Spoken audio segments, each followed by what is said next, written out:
अस्सलाम वालेकुम, मैं Abdul Karim. Passive voice series से स्टार्ट कर रहे हैं। Present simple tense, present continuous tense आज डिस्कस करेंगे। पैसिव वॉइस में किस तरह पैसिव वॉइस इनका बनता है, क्या वजूहात होती हैं, क्या रूल्स होते हैं, क्या रेगुलेशंस होते हैं, क्या फार्मूला इस पे अप्लाई होता है, इन डिटेल में आपको बताऊंगा। फर्दर इससे पहले मैंने एक वीडियो बनाई जिसमें मैंने ट्रांजिटिव और इंट्रांजिटिव वर्ब्स के हवाले से इन डिटेल आपको डिस्कशन की, आपको बताया कि कहाँ ट्रांजिटिव और इंट्रांजिटिव यूज होते हैं, इंट्रांजिटिव पैसिव वॉइस में क्यों यूज नहीं होते, किस तरह इनको पहचाना जाता है इन डिटेल। अगर आपने वो वीडियो नहीं देखी है तो काइंडली इस वीडियो को वॉच कर लीजिए, फिर फर्दर इस सीरीज का पार्ट बनिए। इसकी वजह यह है कि अगर आपको ट्रांजिटिव और इंट्रांजिटिव वर्ब्स के हवाले से कंफ्यूजन है और आपकी कंफ्यूजन क्लियर नहीं है, उस सूरत में जब भी आप पैसिव वॉइस बनाएंगे तो यकीनी तौर पे 90% चांसेस होंगे कि आप उसमें मिस्टेक करेंगे, आप गलती जरूर करेंगे। तो उस गलती को अवॉइड करने के लिए, उस मिस्टेक को अवॉइड करने के लिए आपसे रिक्वेस्ट है काइंडली मेरी ट्रांजिटिव और इंट्रांजिटिव वीडियो इन डिटेल को जरूर वॉच कर लीजिए पैसिव वॉइस सीरीज को डिस्कस करने से पहले या सीखने से पहले। फर्दर उसमें मैंने एक छोटा सा इंट्रो भी दिया था आपको पैसिव वॉइस के हवाले से। आज मैं तमाम चीज़ों को रिपीट कर देता हूँ चीज़ा है ना, थोड़ा थोड़ा। उसके बाद हम बढ़ेंगे main topic present simple, present continuous tense के पैसिव वॉइस की तरफ। उससे पहले आपसे रिक्वेस्ट है काइंडली मेरे चैनल को सब्सक्राइब कर लीजिए, वीडियो को आखिर तक वॉच कर लीजिए, लाइक कर दीजिए और शेयर कर दीजिए। फर्दर मैंने आपको बताया था कि देखिए जब भी आप बात करते हैं पैसिव वॉइस की, पैसिव वॉइस कहाँ इस्तेमाल होता है। देखिए पैसिव वॉइस के हवाले से ध्यान में रखिएगा, जब भी हमारे लिए एक्शन ज़्यादा इंपॉर्टेंट होगा एक्शन करने वाले से, एक चीज़। दूसरा, जब हमें एक्शन करने वाला मालूम ही नहीं होगा, अननोन होगा, तब भी, या एक्शन करने वाला ऑब्वियस होगा, 100% श्योर होगा, हमें मालूम ना हो तब भी पता होगा कि एक्शन उसी ने किया हो, तब भी पैसिव वॉइस यूज होगा। जब हम ऑब्जेक्ट को ज्यादा इंपॉर्टेंस दे रहे होंगे सब्जेक्ट के यानी डूअर के मुकाबले में, उस सूरत में भी पैसिव वॉइस का इस्तेमाल होता है। तो ये तो एक छोटी सी बात हो गई। मजीद ट्रांजिटिव इंट्रांजिटिव के हवाले से मैंने आपको बताया था। देखें ट्रांजिटिव वर्ड्स वो होते हैं जो पैसिव वॉइस में इस्तेमाल होते हैं, इंट्रांजिटिव वर्ड्स वो होते हैं जो कि पैसिव वॉइस में इस्तेमाल नहीं होते हैं। फर्दर मैंने आपको बताया था ट्रांजिटिव वर्ड्स के हवाले से कि वो अपने साथ ऑब्जेक्ट रखते हैं, ऑब्जेक्ट के बगैर मुकम्मिल नहीं होते। इंट्रांजिटिव वर्ड्स को ऑब्जेक्ट की कोई ज़रूरत नहीं होती, वो ऑब्जेक्ट के बगैर ही मुकम्मिल हो जाते हैं। ट्रांजिटिव वर्ब्स का जो एक्शन होता है उसका इम्पैक्ट होता है ऑब्जेक्ट पे लाजमन पड़ता है, और इसी तरह से इंट्रांजिटिव वर्ब्स का जो एक्शन का इम्पैक्ट होता है वो ज़रूरी नहीं कि वो ऑब्जेक्ट पे पड़े, बल्कि ज़्यादातर नहीं ही पड़ता। बढ़ते हैं आगे फर्दर। जब भी आप बात करेंगे इंट्रांजिटिव वर्ब्स के हवाले से, वो पैसिव वॉइस में इस्तेमाल नहीं होते, ट्रांजिटिव पैसिव वॉइस में इस्तेमाल होते हैं। ये छोटी छोटी इन्फॉर्मेशन मैंने उसमें डिटेल में आपसे डिस्कस की हुई उस वीडियो में, काइंडली उस वीडियो को जरूर वॉच कर लीजिए। फर्दर बढ़ते हैं मेन टॉपिक की तरफ। आज हम बात करने जा रहे हैं प्रेजेंट सिंपल टेंस के हवाले से। देखें present simple tense active voice की अगर मैं बात करूं तो जो यूजेज मैंने आपको बताया था, यूजेज तो वही होगा यकीनी तौर पे कि जब भी हम बात करें यूनिवर्सल ट्रूथ की, जब भी हम बात करें फैक्ट्स की, जब भी हम बात करें डेली रूटीन की, जब भी हम बात करें रिपीटेड एक्शन की, तो वही है। लेकिन पैसिव वॉइस में क्या होता है कि पैसिव वॉइस में जो हम इंपॉर्टेंस, जैसा कि हम एक्शन को दे रहे होते हैं, ऑब्जेक्ट को दे रहे होते हैं, सब्जेक्ट को हम थोड़ा सा इग्नोर करते हैं इसके अंदर।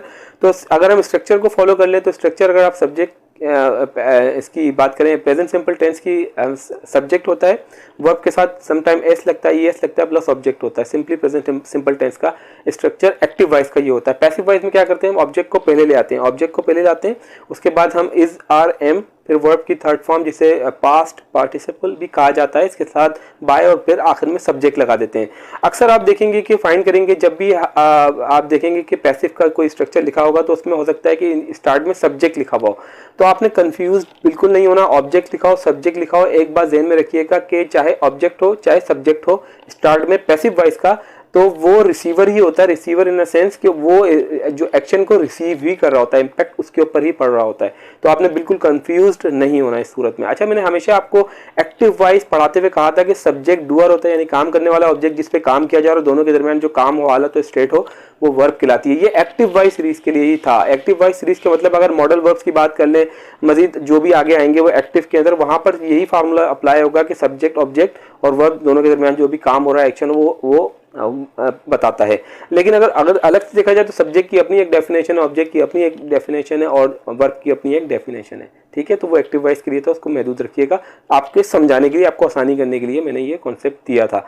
मजीद अगर आप बात करें, अब हुआ क्या कि देखें ऑब्जेक्ट पहले आ गया, यानी रिसीवर पहले आ गया, तो इसका मतलब क्या हुआ कि हम ऑब्जेक्ट पे ज़्यादा फोकस कर रहे हैं। फर्दर हम एक्शन को ज़्यादा देख रहे हैं कि एक्शन परफॉर्म हुआ नहीं हुआ, क्या वजूहात हुई, क्या वजूहात नहीं हुई, लेकिन किसने परफॉर्म किया, डूअर कौन था। पैसिव में इसमें खास बात नहीं होती। बहुत कोने में अगर रखना चाहें, इग्नोर कर दिया जाता है उसको, कोने में रखना चाहे तो बाय के साथ हम लगा देते हैं, लेकिन ज़रूरत ना भी हो, अक्सर तो इस्तेमाल ही नहीं होता। और बाय यकीनी तौर पे अक्सर कहा जाता है बाय लाजमन है, बाय नेसेसरी नहीं है।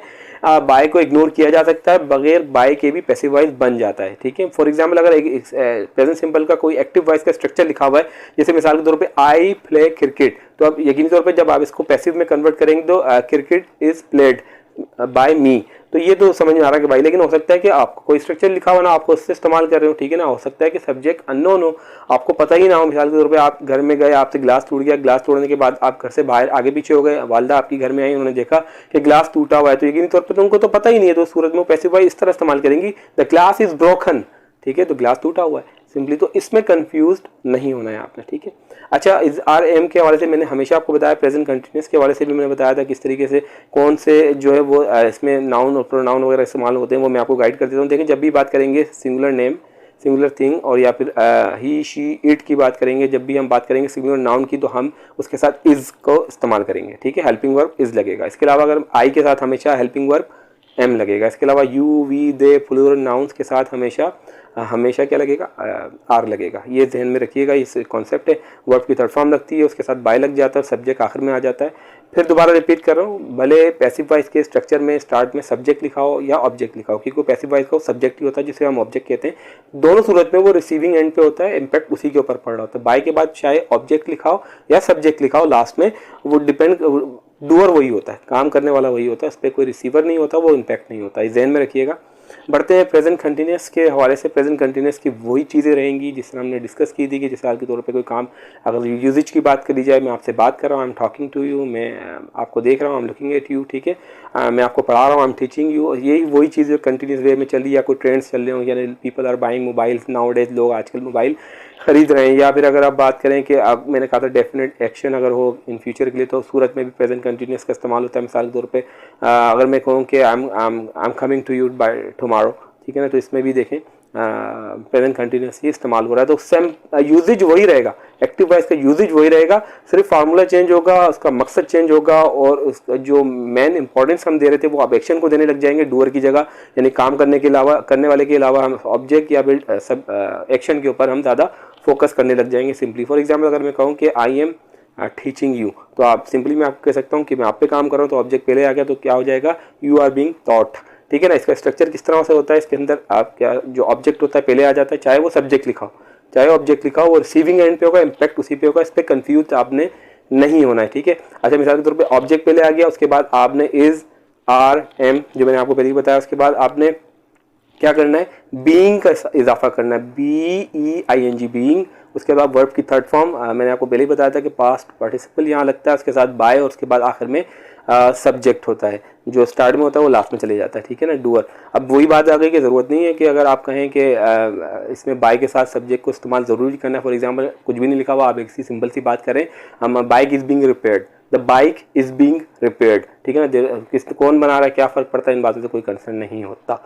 तो ये सिंपली मैंने आपको सिर्फ इसलिए बताया कि मैंने एक्टिव वॉइस में प्रेजेंट सिंपल, प्रेजेंट कंटिन्यूस बहुत डिटेल में डिस्कस किया है, कॉन्सेप्ट आपके क्लियर होंगे। सिर्फ पैसिव वॉइस में क्या करना होता है कि हमने एक्शन पे ज़्यादा फोकस कर रहे होते हैं, ऑब्जेक्ट को ज़्यादा वैल्यू दे रहे होते हैं, सब्जेक्ट को हम इग्नोर कर रहे होते हैं, काम करने वाले को यानी कि इग्नोर कर रहे होते हैं। दोबारा रिपीट कर देता हूँ, अगर जो फार्मूला अगर लिखा हुआ या स्ट्रक्चर लिखा हुआ पैसिव वॉइस का, उसमें सब्जेक्ट लिखा हुआ है, तो परेशान नहीं होना है आपने, या ऑब्जेक्ट लिखा हुआ, डोंट वरी अबाउट दैट। दोनों ही सूरत में पैसिव वॉइस का जो भी सब्जेक्ट हो या ऑब्जेक्ट लिखा हो, नो प्रॉब्लम एट ऑल, वो रिसीविंग एंड पे होता है, इम्पैक्ट उसी के ऊपर पड़ रहा होता है। उम्मीद करता हूँ आपका कॉन्सेप्ट क्लियर हुआ होगा। किसी किस्म की कन्फ्यूजन हो, आप मुझसे सवालात पूछ सकते हैं, मैं आपके सवालात का जवाब देता रहूँगा।